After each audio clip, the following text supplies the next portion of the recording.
For these examples, we want to determine in which quadrant does the angle theta lie in if the following statements are true. So we're given two conditions. In number one, we want to determine which quadrant is sine of theta positive and tangent of theta positive. So we can use ASTC to help us determine in which quadrant are they both positive. With this, we know that sine is positive in quadrants 1 and 2, and tangent is positive in quad 1 as well, and quad 3. But looking at where they are both positive, we can conclude they are positive in quadrant 1. So our final answer would be they are positive in quadrant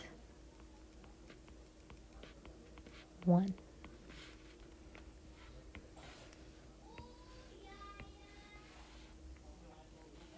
Now let's look at number 2. This time, we want to figure out in which quadrant is tangent negative and cosine positive. So this one sort of switches it up a bit, just a little bit. So again, let's use ASTC.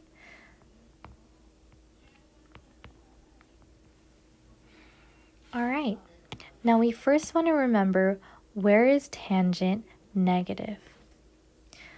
So if it's positive in quads 1 and 3, then it has to be negative in quad 2 and quad 4. Now identifying where cosine is positive, we know it's positive in quad 1 and in quad 4. So in which quadrant is tangent negative and cosine positive? The winner here is going to be quadrant 4.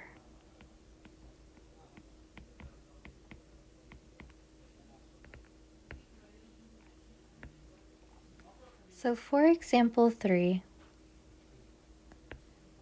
looking at the given conditions, we want to know where is cosine negative and where is sine negative. What do you think?